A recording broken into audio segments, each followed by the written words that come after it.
The morning mist clung to the redwood trees like ghostly fingers as Akina crept through the forest. His bare feet made no sound on the soft earth covered with fallen leaves. Behind him, 5 of his best warriors moved like shadows between the massive tree trunks. They had been tracking the white settlers for 3 days now. Akina was the war chief of the Cahto tribe, a man whose reputation for fierce protection of his people spread far beyond the valleys of Northern California. His dark eyes, sharp as an eagle's, scanned the forest ahead. The settlers had taken too much. They had built their wooden houses on sacred Cahto hunting grounds. They had diverted the streams that his people needed for fishing. They had cut down ancient trees that held the spirits of Akina's ancestors. The white man's footprints were easy to follow.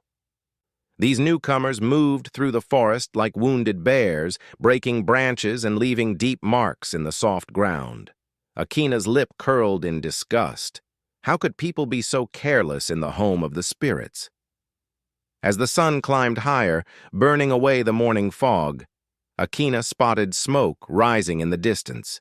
He raised his hand, and his warriors stopped instantly. The smoke came from a small clearing where the settlers had built a temporary camp. Akina could smell their strange food cooking over an open fire. Moving closer, the Cahto warriors positioned themselves around the camp.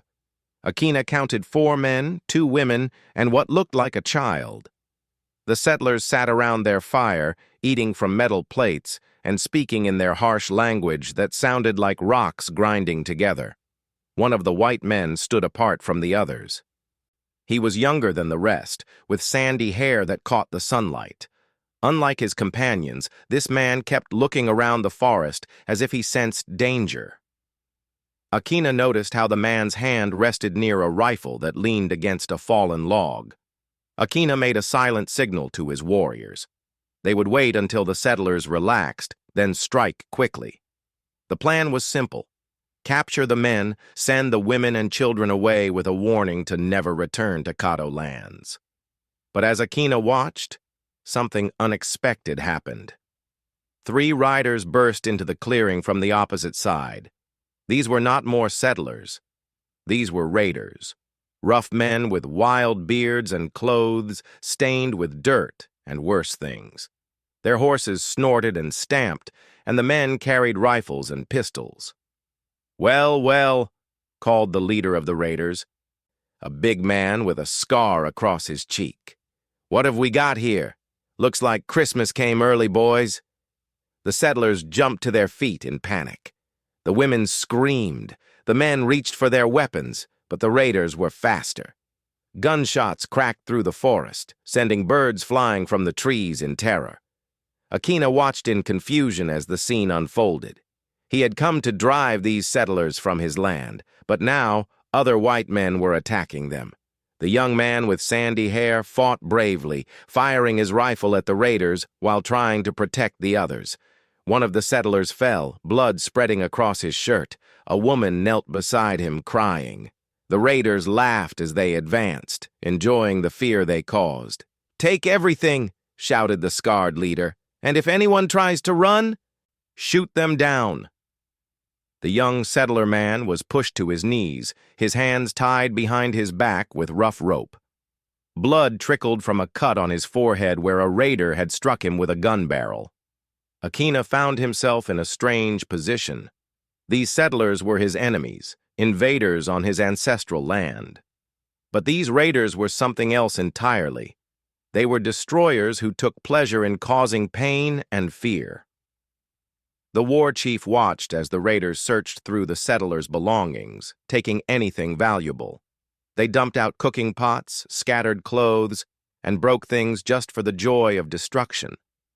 This was not the behavior of warriors fighting for their people or their land. This was the behavior of animals. From his hiding place behind a massive redwood trunk, Akina studied the bound settler.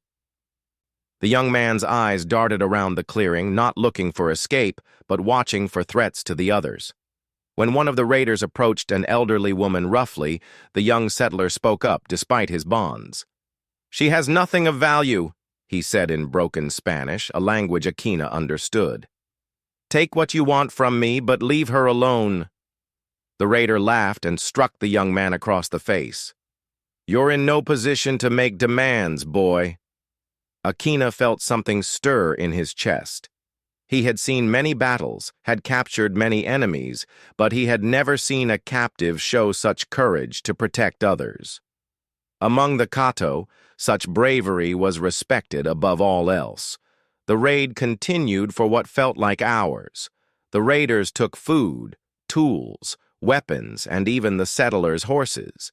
They seemed to be preparing to leave, but their leader had other plans. "Burn it all," he commanded, "and make sure none of them can follow us." Akina realized with growing alarm what the raider meant. These men intended to kill all the settlers before they left.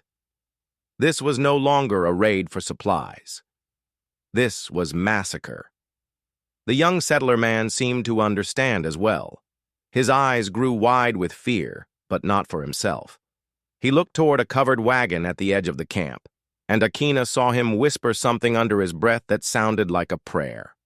As the raiders began to pile dry brush for a fire, Akina made a decision that would change everything. He could not let these destroyers commit such evil on Cahto land. The spirits of his ancestors would never forgive such dishonor. The war chief signaled silently to his warriors, who had been watching the terrible scene unfold. They would intervene, but not to capture the settlers.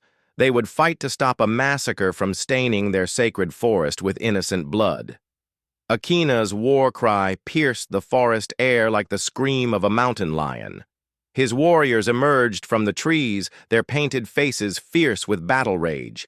The raiders spun around, shocked by the sudden appearance of the Cahto fighters. "Indians!" shouted the scarred leader, raising his rifle. But Akina's arrow was already flying through the air. It struck the man's shoulder, spinning him around and sending his shot wild into the trees. The forest exploded with the sounds of battle. War cries mixed with gunshots and the clash of weapons. The Cahto warriors moved like dancing flames, striking fast and disappearing behind trees before the raiders could take aim. The settlers huddled together in terror, caught between two forces they did not understand. The young man with sandy hair struggled against his bonds, trying to reach the covered wagon where he kept looking with desperate eyes. Akina fought his way through the chaos, his tomahawk singing through the air. He had fought many battles, but never one like this. Usually, he fought to drive enemies from his land. Today, he fought to prevent a great evil from poisoning the forest his people called home. One by one, the raiders fell. Some tried to flee, but the Cahto warriors knew every tree, every hidden path. There was no escape from their swift justice. Within minutes, the battle was over. The surviving raiders lay wounded and defeated, their leader clutching his bleeding shoulder. Akina stood in the sudden silence, breathing hard from the fight. His warriors gathered the raiders' weapons while the settlers watched in stunned amazement. The young bound man stared at Akina with wide eyes, clearly not understanding why these new arrivals had saved them. "Thank you," the young man said in his broken Spanish. "You saved our lives." Akina looked at him with cold eyes. "Do not thank me yet, white man. You still trespass on sacred Cahto land." The war chief walked among the scattered belongings of the settlers, seeing the damage the raiders had caused. Broken dishes, torn clothes, spilled food.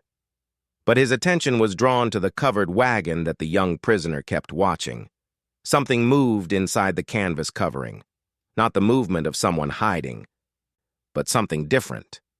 Akina approached carefully, his hand on his knife. Behind him, he heard the young settler struggling more frantically against his ropes. "Please!"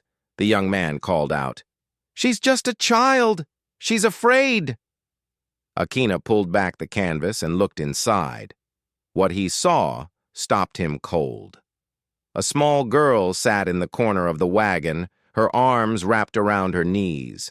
She could not have been more than 8 years old. Her hair was the color of wheat in autumn, and her dress was torn and dirty from the journey. But it was her eyes that caught Akina's attention. They were the pale blue of winter sky, but they stared at nothing. The child was blind. "Sarah," the young man called softly from where he knelt bound. "Sarah, it's all right. Stay calm." The little girl turned toward the sound of his voice, but her sightless eyes could not find him. "Papa," she whispered. "Papa, I heard loud noises. I'm scared." Akina felt something twist in his chest. This was not the child of the young settler. She called him Papa, but they looked nothing alike. The man's hair was sandy brown, while hers was golden. His eyes were dark, while hers were pale. Yet the love in his voice when he spoke to her was deeper than any blood tie. "I'm here, little flower," the young man said gently. "Everything is going to be fine." Akina stepped back from the wagon, his mind racing. Among the Cahto people, children were sacred. They were the future of the tribe, to be protected above all else. But a child who could not see was considered especially blessed, touched by the spirits who had taken her sight, but given her other gifts in return. "She is not your blood," Akina said to the young settler. The man's face grew hard. "She is my daughter in every way that matters. Her parents died of fever 2 months ago. She had no one else." "And you took her?" "I promised her dying mother I would care for her. Sarah is my responsibility now, my family." Akina studied the young man's face. He saw no lie there, only fierce protection and love. This white settler had taken on the burden of caring for a blind child when he could have left her with others. He had brought her into the dangerous wilderness because he would not break his promise to a dying woman. Suddenly, the sound of approaching horses reached them. More raiders were coming, drawn by the gunshots. These men had friends, and they would want revenge for their fallen companions. "More come," announced one of Akina's warriors from his position watching the forest. The young settler's face went pale. "How many?" "Too many," Akina replied grimly. He looked at his 5 warriors, then at the approaching dust cloud visible through the trees. They were skilled fighters, but they could not protect everyone against a large group of armed raiders. The scarred raider leader, despite his wounded shoulder, began to laugh. "You hear that, Indian? My boys are coming. You should have minded your own business." Akina ignored him, his mind working quickly. The other settlers were mostly women and old men, not fighters. The young man was still bound and wounded. The blind child was helpless. If they stayed here, many would die. "We must move," he told his warriors. "Take the prisoners to the sacred caves." But as they began to organize the retreat, disaster struck. A gunshot rang out from the forest. One of the wounded raiders, playing dead, had managed to reach a hidden pistol. His shot went wide of Akina, but struck one of the settler women. In the confusion that followed, 3 things happened at once. The bound young settler somehow broke free of his ropes with desperate strength. The little girl Sarah, hearing the gunshot, cried out in terror and started to climb out of the wagon, and a new group of raiders burst into the clearing, their horses pounding like thunder. The young settler ran toward his daughter, but a raider on horseback was bearing down on her. The man raised his rifle, not caring that his target was a helpless child. Without thinking, the young settler threw himself between the horse and the little girl. The rifle cracked, and the man cried out as the bullet struck his side. But he had reached Sarah, wrapping his body around her as he fell. "Papa!" she screamed, feeling him collapse against her. Akina watched this scene unfold with growing amazement. This white man had taken a bullet meant for his adopted daughter without hesitation. Even wounded and bleeding, he was still trying to shield her with his body from the chaos around them. The mounted raiders were closing in, their leader shouting orders to kill everyone. Akina raised his bow, an arrow nocked and ready. He could shoot the nearest rider easily. He was known throughout the tribe as the finest archer in 3 generations. But as he drew back the bowstring, his eyes met those of the wounded settler. The young man was not looking at Akina with fear or hatred. Instead, his eyes held only desperate pleading, not for his own life, but for the life of the blind child in his arms. In that moment, something changed in Akina's heart. He had seen many acts of courage in his life, but never one so pure. This was not a warrior protecting his tribe or fighting for glory. This was simply a father willing to die for his child, even though they shared no blood. The war chief looked at the little girl, seeing how she trusted completely in the wounded man's protection. She could not see the danger around them, but she believed with perfect faith that her papa would keep her safe. Akina had come to this forest to drive out invaders. He had found instead a man who embodied the very values the Cahto held most sacred: the protection of children, loyalty beyond death, and courage that asked for no reward. The bow began to lower in his hands as understanding filled his heart. The bow slipped from Akina's fingers and fell to the forest floor. The sound it made hitting the earth was soft, but to the Cahto war chief, it echoed like thunder. In his 32 years of life, 20 of them as a warrior, he had never willingly dropped his weapon in the face of an enemy. But something had happened in his heart that was stronger than years of training and tradition. The mounted raiders were almost upon them. Their leader, a different man than the wounded one bleeding nearby, raised his rifle toward the young settler and his blind daughter. Akina could see the cruel smile on the raider's bearded face as he prepared to fire. Instead of reaching for his bow, Akina did something that shocked even his own warriors. He stepped directly between the raider and the wounded father, spreading his arms wide to shield them both. "Hold!" he commanded in English, using one of the few words he knew in the white man's language. The mounted raider pulled up short, confused by this unexpected action. "Get out of the way, Indian, or you'll die with them." Akina did not move. Behind him, he heard the little girl whimpering softly and her adopted father's labored breathing. The young man had lost blood from the gunshot wound, but Akina could hear him still whispering gentle words to calm his daughter's fears. "You want to hurt child," Akina said in his broken English. "I not let this happen." The raider's face twisted with anger. "These ain't your people, chief. They're white settlers, your enemies. Step aside and we'll let you and your boys ride out of here." For a moment, Akina considered the offer.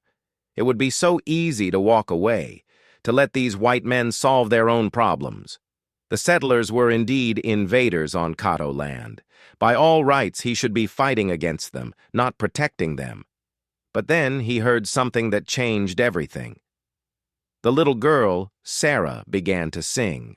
Her voice was thin and scared, but the melody was hauntingly beautiful. It was a lullaby, the same kind that Cahto mothers sang to their children. Music was the universal language that needed no translation. The song reminded Akina of his own sister, who had died as a child from the white man's diseases. She too had sung in times of fear, believing that her voice could chase away the darkness. The memory hit him like a physical blow, and he knew with absolute certainty that he could not let any harm come to this innocent child.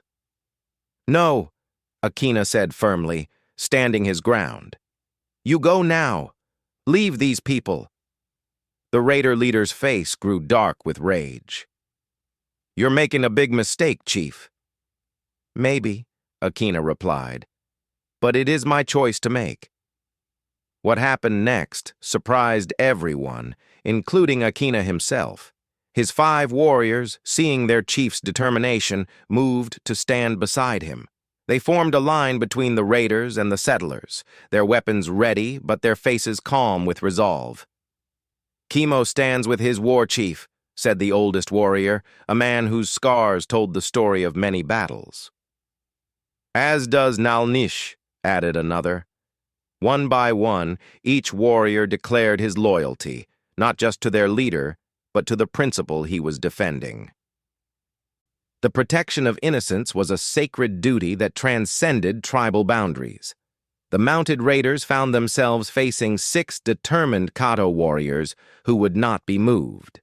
The odds were now more even, and these fighters had the advantage of fighting on their home ground, among trees they knew like old friends. "This is crazy," muttered one of the raiders. "We came for easy pickings, not a war with Indians." Their leader hesitated, clearly weighing his options. He looked at his men, then at the determined faces of the Cahto warriors, then at the wounded young father still protectively holding his blind daughter. "Boss," said one of his riders, "maybe we should just move on. There's easier prey out there." The leader's face showed his internal struggle. His pride demanded that he not back down, but his practical side recognized that this fight might cost him more men than it was worth. Finally, greed won over pride. "This ain't over," he snarled at Akina. "You're protecting people who will just bring more settlers to your land." "Perhaps," Akina replied calmly, "but today I protect what is right." The raiders wheeled their horses and rode away, their hoofbeats fading into the forest.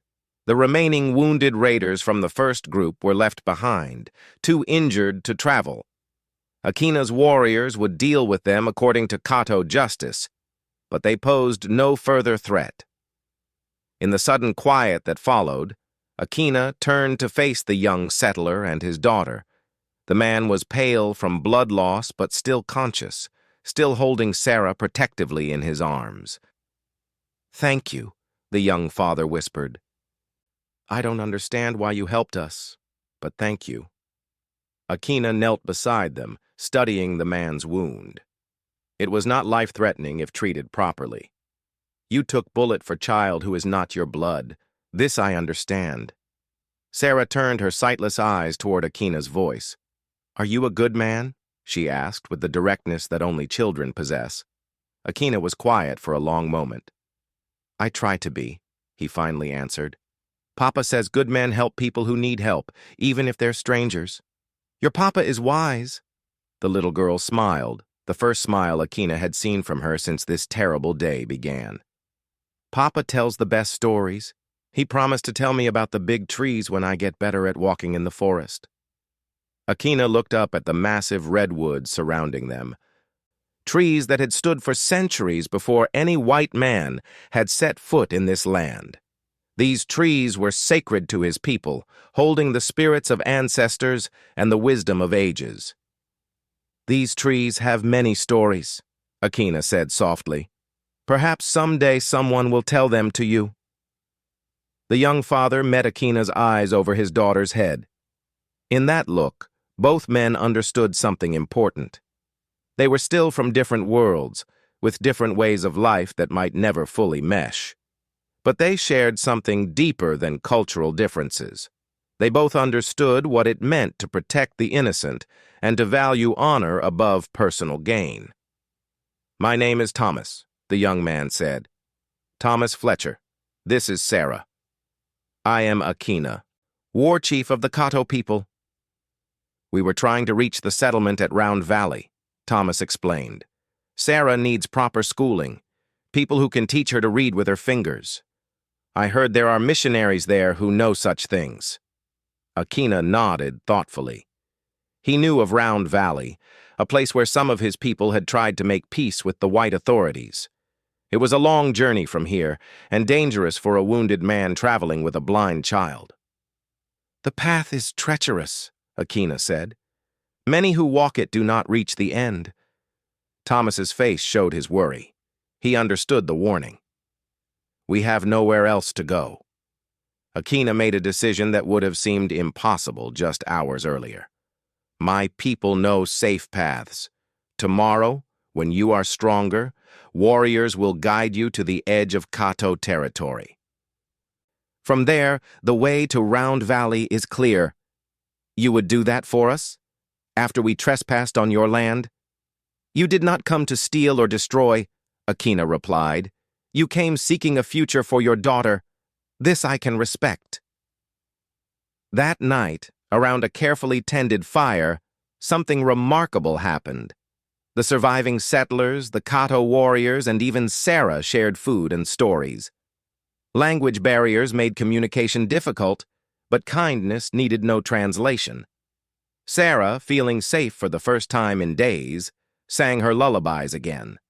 This time, they were songs of hope rather than fear. The Cahto warriors listened in respectful silence, understanding that they were witnessing something sacred. Akina sat apart from the others, contemplating the day's events. He had come into this forest as a war chief defending his territory from invaders.